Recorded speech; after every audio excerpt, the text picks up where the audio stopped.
அதிசயங்கள் செய்கிறவர் நம் அருகில் இருக்கிறார். அற்புதங்கள் செய்கிறவர் என்றும் நமக்குள் வசிக்கிறார். லூக்கா 19:8-9. நின்று கர்த்தரை நோக்கி, ஆண்டவரே, என் ஆஸ்திகளில் பாதி ஏழைகளுக்கு கொடுக்கிறேன். நான் ஒரு இடத்தில் எதையாயிலும் அநியாயமா வாங்கினது உண்டானால் நாளத்தனையாக திரும்ப செலுத்துகிறேன் என்றான். இயேசு அவனை நோக்கி, இன்றைக்கு இந்த வீட்டுக்கு ரட்சிப்பு வந்தது, இவனும் ஆபிரகாமுக்கு குமாரனாய் இருக்கிறானே. இயேசுவை விசுவாசித்த சகேயு அவன் விசுவாச கிரியை காட்டுறான் பாருங்க.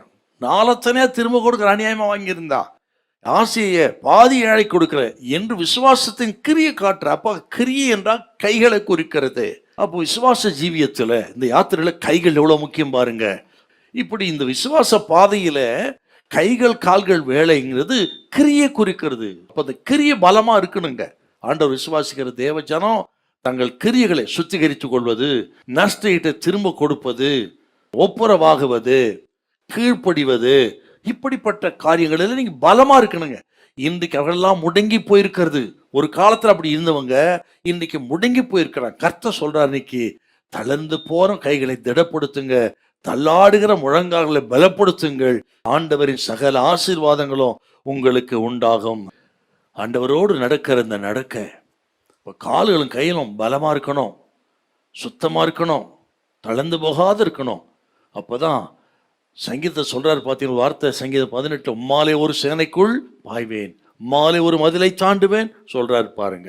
அப்புறம் 144 சங்கீதம் 1 பாருங்க, என் கைகளை யுத்தத்துக்கு படிப்பிக்கிற கர்த்தாவேன்னு சொல்றாரு பாருங்க. அப்போ கைகள்லாம் எவ்வளவு முக்கியங்க நமக்கு. இதை கேட்கிற அருமையான கத்திரி பிள்ளைகளே, உங்கள் ஜெபம் தளர்ந்து போயிருக்கலாம், விசுவாசம் தளர்ந்து போயிருக்கலாம், ஆண்டவரோடு நடக்கிற நடக்கையில போதும் அமர்ந்து விட்டுருக்கலாம், உங்க யாத்திரை தடைபட்டிருக்கா? இன்றைக்கு கர்த்தர் கேட்கிறார், மறுபடியும் துவங்குங்கள், மறுபடியும் பலப்படுங்க, மறுபடியும் ஜெபத்துக்கு திரும்புங்க, யாத்திரை தொடங்கட்டும். ஆண்டு உங்களோடு கூட இருக்கிறா. உங்கள் வறண்ட நிலத்தை கர்த்தர் மாற்றுவார், செழிப்பாக மாற்றுவார். உங்க ஓட்டம் ஜெயமாய் இருக்கும். வெட்கத்துக்கு பதிலாக 2 மடங்கு பலனை தருவார். மட்டுமல்ல, தளர்ந்து போகாதிருந்தால் ஏற்ற காலத்தை அவன் அறுவடை செய்ய உதவி செய்வார். பயப்படாதிருங்க. எவ்வளவு அருமையான ஒரு வார்த்தை பாருங்க. தளர்ந்து போன கைகளை திடப்படுத்தி தள்ளாடு முழங்காலை பலப்படுத்துற ஆண்டவர் உங்களோடு இருக்கிறார். உங்கள் யாத்திரை ஜெயமா இருக்கும். உங்கள் கால்களுக்கு பலன் உண்டு, கைகளுக்கு பலன் உண்டு.